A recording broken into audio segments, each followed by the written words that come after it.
Olá pessoal, hoje eu gostaria de abordar uma questão que tem me gerado algumas reflexões. Talvez por ser professor de medicina legal, eu gosto de falar de coisas de gente morta. E é justamente isso, em processo civil, que eu quero abordar hoje. Institutos que não encontraremos mais positivados, procedimentados no Código de Processo Civil 2016, uma vez que eles foram extirpados naquela onda de enxugar o código. Vejam bem, eliminaram todo um capítulo que existia no Código de Buzaide das cautelares. En passant, e citando apenas exemplificadamente, lá no capítulo no atual capítulo das tutelas provisórias, há uma menção a ré, sequestro, protesto contra alienação de bens e só. Então, eu quero expor aqui algumas preocupações que eu tenho relativamente a esses institutos.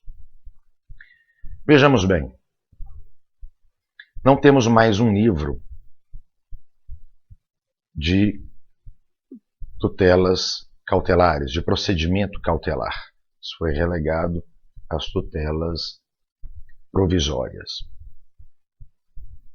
Não temos mais um conceito explícito do que seja busca e apreensão, arresto, sequestro, notificação, atentado. E nós vamos agora, quando utilizarmos esses institutos em sede de tutela cautelar, vamos ter que recorrer a doutrinas, jurisprudências do passado para então aplicá-las ao novo código. Lembrando que no passado eu tinha dois elementos essenciais para as cautelares: fumbo iuris, periculum in mora. E agora existe a utilidade do processo.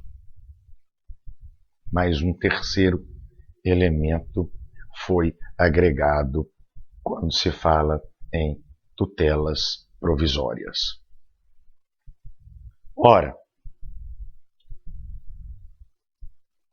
como há de se diferenciar, por exemplo, arresto, sequestro e arrolamento de bens? Esses procedimentos utilizados em sede de tutela cautelar, antecipada, por exemplo, incidental, quer seja, qual será o conceito, os pressupostos e requisitos de cada um desses três que eu exemplifico, que sempre foram motivos para nossas provas, e nós professores adorávamos esses institutos, porque são semelhantes em si, a separação ali é só quanto à constrição patrimonial, a elaborar provas que os alunos tinham que diferenciar esses institutos. E agora? Eles não estão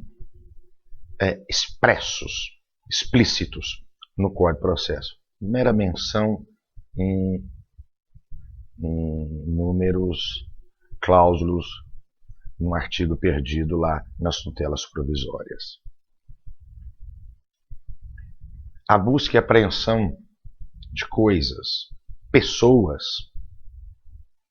a busca e apreensão de pessoas deverá ser acompanhada por 2 oficiais de justiça? É certo que há artigo nas tutelas provisórias informando que o juiz pode determinar as medidas que julgar necessárias para o cumprimento efetivo dessas tutelas. Então, na busca e apreensão de pessoas, o juiz pode determinar agora, de ofício, de acordo com a sua reflexão sobre a causa, que há uma busca e apreensão de determinada pessoa, menor ou maior, seja acompanhada por 2 oficiais de justiça. Onde encontraremos esse embasamento? Certamente um diálogo entre as partes, nesse processo que agora é constitucional, é dialógico, essas respostas deverão ser encontradas. As demais instituições que nós encontrávamos um capítulo específico do procedimento cautelar que desapareceram, a posse em nome de nascituro, como proceder relativamente a isso. Elas vão mesmo integrar todas o capítulo das tutelas provisórias ou algumas serão relegadas ao procedimento comum? Vejam, senhores, que as tutelas provisórias cautelares do novo Código, elas não têm o condão de satisfatividade que tinha no Código de 73. Um arremedo de satisfatividade nós temos na tutela antecipada, que estabiliza 2 anos ali em banho-maria e depois torna-se definitiva. As cautelares não. Se não for impetrada a principal, ela perde sua eficácia. Mas o que eu acabei de dizer, meu exemplo, a busca e apreensão de menor, ela se satisfaz. Ao perder a eficácia, eu tenho que devolver o menor? Tenho que devolver a réis, a coisa? Nós tínhamos esses institutos. Isso tem que receber uma reflexão, um cuidado maior. Entendo eu que, tal qual no Código de 73, as medidas cautelares requeridas em procedimento cautelar que assumam um caráter de satisfatividade, essa técnica deverá ser transposta para o Código 2016. Uma cautelar, por exemplo, de exibição. Viu-se a coisa, basta. Eu já falei de exibição em alguns vídeos anteriores aqui. No caso que eu vivenciei, medida cautelar de exibição. Exibição de aparelhos para colocar conteúdo químico, umas cumbuquinhas, uns cádmicos, uns cálices, que colocava produto químico muito perigoso. E esses utensílios caríssimos. Meu cliente, temendo que estavam quebrando, deteriorando, arranhando, perdendo a qualidade, meu cliente alugava isso para laboratórios internacionais, pedimos uma cautelar de exibição preparatória para uma rescisão de contrato,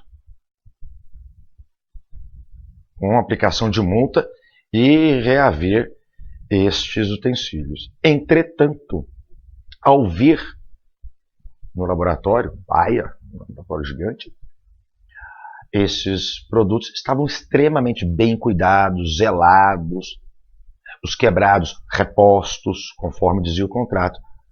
A exibição tornou-se satisfatória. Ora, e agora? Como proceder em 2015? Prevalece esse caráter de satisfatividade? Então haveremos de repensar essas questões.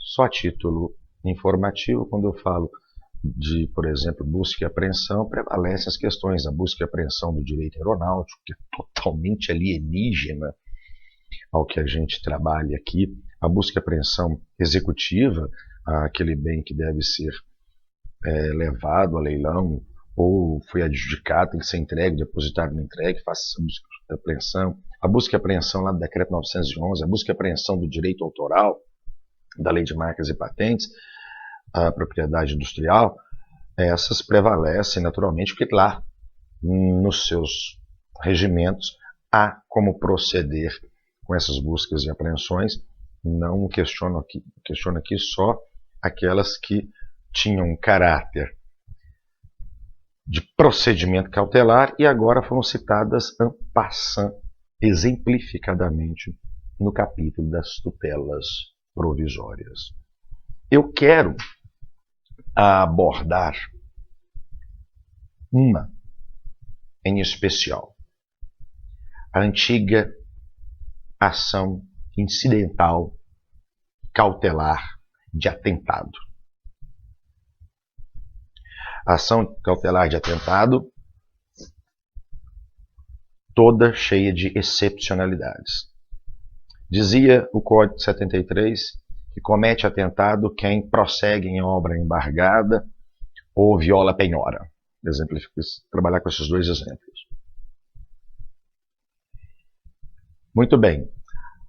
No Código de 70, aqui de 2016, alguém prossegue em obra embargada, alguém viola e penhora, eu vou apresentar nos autos um pedido de tutela cautelar, requerendo que aquela obra que estava embargada se prosseguiu, caracterizou-se o atentado,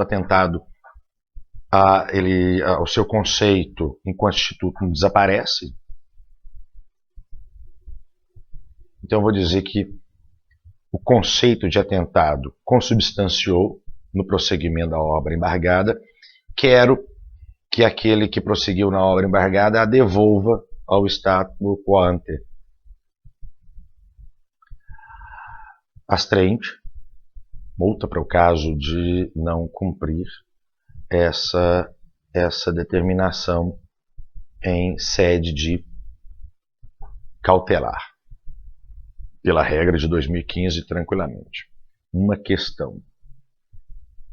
O atentado, antigamente, o Código do Buzaide, tinha uma particularidade.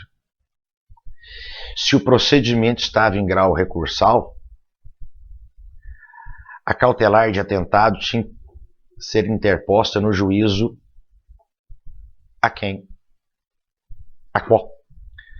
Ora, essa regra vai valer agora. É uma exceção. A exceção tem que estar clara, expressa no texto legal. Nós nem temos atentado mais. Essa palavra não aparece no Código agora de 2016. O que aparece? Qual é a regra do Código de 2016 para as tutelas provisórias? Onde o processo estiver, no grau recursal que ele estiver, lá será impetrada o requerimento de pedido de tutela cautelar. Pergunto. Obra embargada. Grau recursal de apelação, ordinário, extraordinário. Grau recursal para uma instância ocorre. Lá eu impetrarei o atentado? Ora, a exceção não está expressa.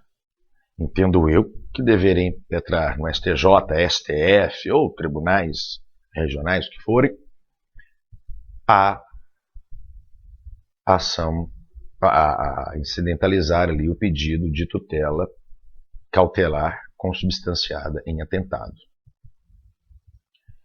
A exceção não está expressa. Pois bem, desaparecendo então, agora a título de conclusão dessa minha sutil fala, no outro vídeo eu retornarei com procedimentos especiais que desapareceram, que é a situação ainda que um arcabouço grave, é de se notar que se arrastou para as tutelas provisórias uma antiga criação dos advogados, que era a vistoria ad perpetuum rei memoriam, que assemelha-se à notificação, interpelação judicial, que consta a título exemplificativo atualmente no Código de 2016, lá nas disposições gerais da tutela provisória. A vistoria ad perpetuum rei memoria, ela consubstancia-se em quê?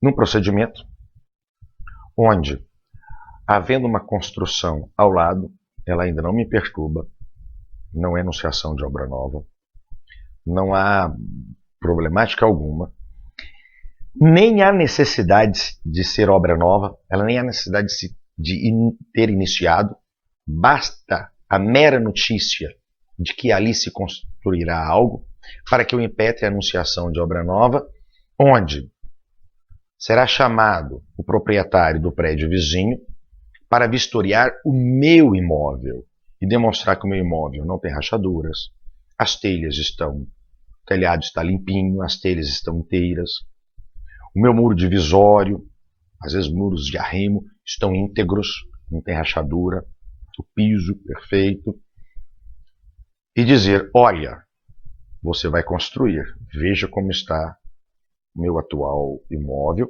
se der problema eu retornarei com os danos. Chegou-se ao ponto de, doutrinariamente, jurisprudencialmente, esses autos nem serem arquivados e serem devolvidos à regra da notificação e da interpelação, por exemplo, à parte autora. Ele fica com os autos em casa. O fórum não tem interesse em arquivar com isso. Pergunto. Não recebia tratativa de procedimento cautelar. Porque o cautelar, na regra antiga, era preparatório de outro. E isso não é. A vistoria ad perpetuum rei memoria nunca foi preparatório para outro. Era resguardatória de direitos. Me permita um neologismo do resguardatória, para combinar com preparatória.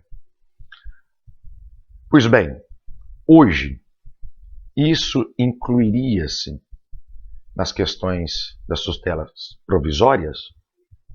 Ou a vistoria ad perpetuum rei memoria caminha sozinha? A meu sentir, ela nunca existiu. A meu sentir, e vou introduzi-lo. Ela nunca existiu positivada, nunca foi procedimentada.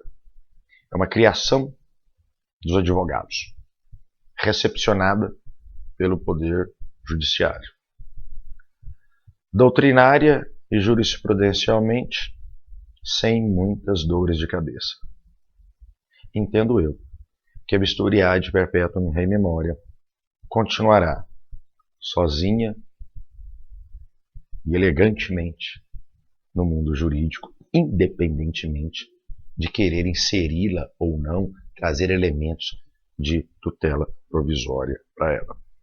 Mas fique, por fim, e agora sim concluindo em meus 20 minutos, os institutos cautelares procedimentados no Código de Processo 73 desapareceram. Entretanto, as situações que os ocasiona estão aí no mundo das coisas, no mundo dos acontecimentos. Deverão ser utilizados em sede de tutelas provisórias. Seus pressupostos, sua conceituação, tudo, as fungibilidades devem ser utilizadas e aplicadas agora no Código de 2016. Entretanto, aquelas exceções existentes, eu mencionei do atentado, não podem prevalecer. Exceção, ela tem que ser expressa. Não havendo notação expressa no texto do Código de Processo Civil, não há que se falar em exceção. Obedece à regra do tempus regit actum. Muito obrigado. Já um outro vídeo aí sobre os institutos de procedimentos especiais que desapareceram.